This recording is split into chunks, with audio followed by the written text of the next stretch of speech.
Novecast, l'émission audio de l'innovation en santé.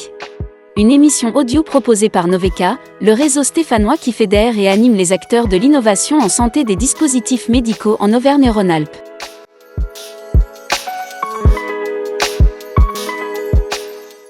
Bonjour à tous et bienvenue dans cette nouvelle émission dédiée à l'innovation en santé. Je suis Bruno.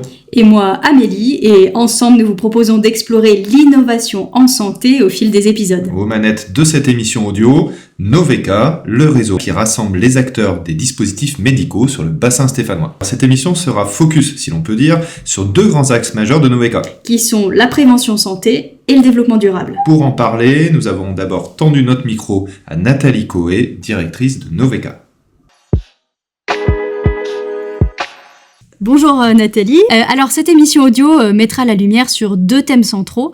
Pouvez-vous nous en dire plus ? Nous avons sélectionné avec nos membres deux thèmes qui nous semblent incontournables quand on gravite dans le dispositif médical et qui, pour en avoir parlé avec le réseau, posent pas mal de questions en ce moment et soulèvent des enjeux de taille. Alors si on parle du premier axe, la prévention santé, pourquoi avoir fait ce choix ?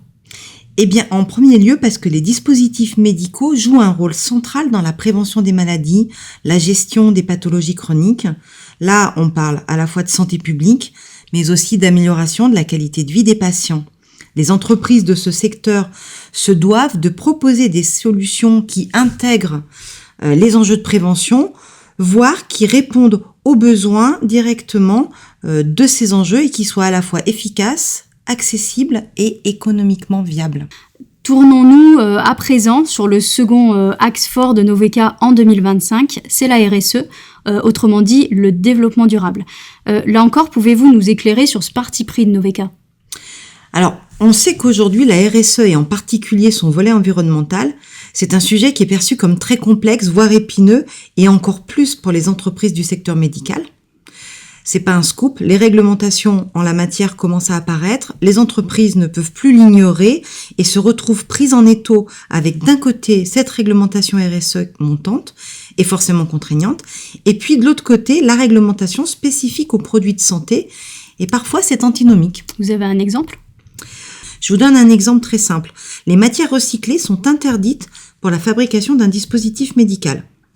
Autre exemple, imaginons qu'un matériel à usage unique stérile doive être remplacé par une autre solution plus durable.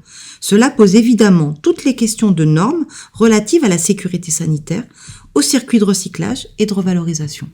Oui, on comprend à vous écouter bien cette complexité. J'ajoute aussi le fait qu'il ne s'agit pas que de préserver l'environnement, puisqu'il faut bien intégrer toute la dimension de la RSE. Il faut bien comprendre que l'on parle de la durabilité, de l'environnement certes, mais aussi d'un point de vue social et économique. L'enjeu de la RSE, c'est bien de bâtir un modèle économique pour une entreprise qui lui permette de gagner en durabilité sur tous les pans. Et oui, et c'est un enjeu qui paraît donc complexe, puisque finalement avoir une stratégie RSE, c'est une stratégie de durabilité globale avec un impact sur le projet et la stratégie de l'entreprise. Oui, un développement durable, c'est un développement socialement équitable, écologiquement soutenable et économiquement viable. Et cela suppose de sortir des traditionnels schémas d'opposition du type « si je respecte l'environnement, cela va me coûter plus cher ». Et c'est bien finalement là qu'on observe pas mal de blocages avec les entreprises parce qu'il faut bien se le dire, ça peut être assez paralysant de savoir comment agir concrètement dans ce domaine. Notre objectif, ça sera donc de donner les clés et de partager les pratiques de bon sens pour que les acteurs du dispositif médical puissent se saisir du sujet de façon pragmatique et intelligente, mais surtout progressive. Rome ne s'est pas fait en un jour. Et d'où l'idée de cette émission. La boucle est bouclée. Place maintenant au terrain, la vie la vraie, comme tu aimes l'appeler Amélie. Oui, nous sommes allés à la rencontre de 4 entreprises du dispositif médical, Sigvaris Group France, De Synthé, DTF et Stéphanix. En leur posant une seule et unique question, et vous en êtes où de la RSE ? Écoutez, je vous propose qu'on les écoute. En 2024, on a remis à jour notre stratégie RSE pour vraiment l'intégrer au sein de la stratégie de l'entreprise en lien avec nos enjeux. Et donc, on a redéfini cette stratégie autour de 3 axes: la santé et le bien-être de nos clients, patients, consommateurs, l'ancrage territorial qui nous est vraiment très cher par rapport à notre engagement Made in France, et toute la partie environnementale pour nous efforcer de préserver notre écosystème. Alors, c'est vrai que c'est pas toujours un long fleuve tranquille. On rencontre certaines difficultés, et notamment la principale, je dirais, c'est le fait que, comme la RSE, c'est un sujet très transversal, il faut s'assurer que toutes les directions sont vraiment impliquées et que les actions qu'on met en place sont en lien avec les feuilles de route de chacune des directions. Alors la RSE, en fait, elle fait partie de l'ADN de Synthé. Nous, on a tendance à dire de la conception des dispositifs jusqu'à notre mission finale, qui est de favoriser le retour à l'autonomie des personnes en situation de handicap. Au début, on l'a fait vraiment comme ça, parce que sans trop réfléchir, ça faisait partie du projet de Synthé. Ça a été l'ancrage, ça a été le retour à l'autonomie des patients, vraiment favoriser l'usage. Et puis en fait, c'est vrai qu'avec tous ces sujets de RSE qui grandissent autour de nous, petit à petit, on s'est dit, oui, bien sûr, on fait de la RSE. Mais on fait de la RSE presque sans le savoir, et parce que pour nous, c'est presque quelque chose de naturel.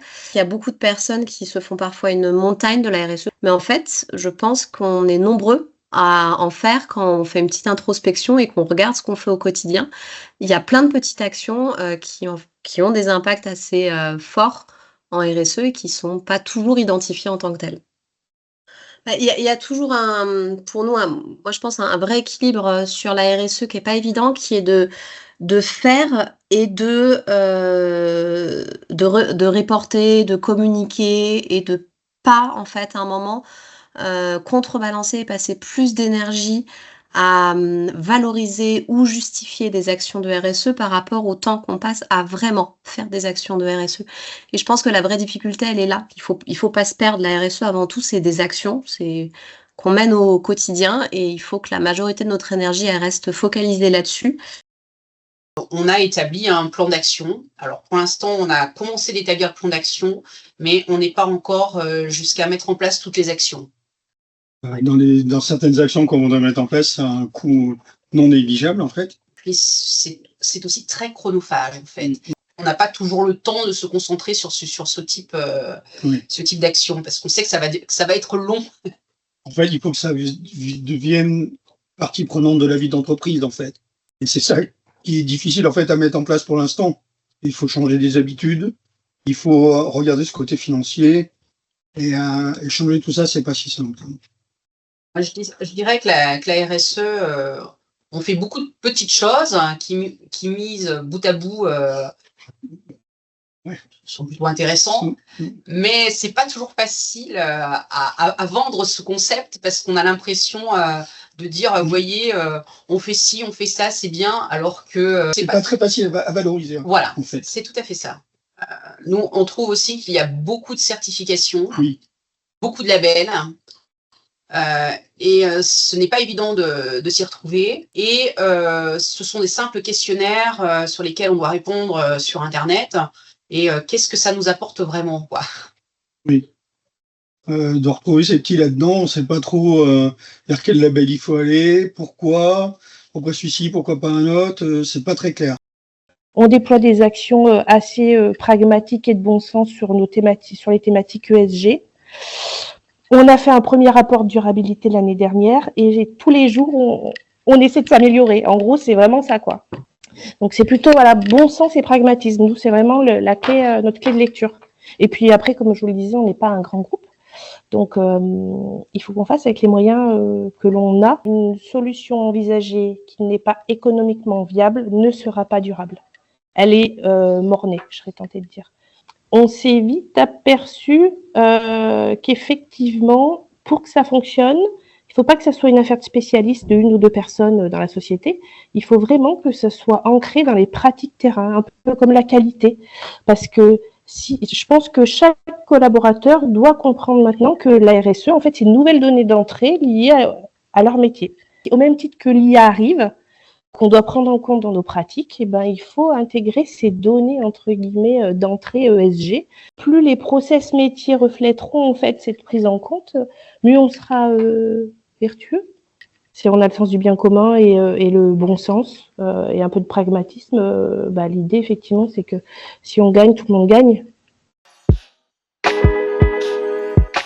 Bon, à entendre ces témoignages, on comprend bien que le sujet du développement durable interroge, on comprend aussi qu'il inspire, avec des freins qui sont légitimes. Et oui, et dans les prochains épisodes, nous vous proposerons de creuser le sujet avec des apports de réflexion et d'expérience. Car c'est bien en partageant qu'on s'inspire justement et qu'on avance. Ah, belle punchline. Allez, nous vous remercions pour votre écoute et vous donnons rendez-vous dans quelques semaines pour un prochain Novecast.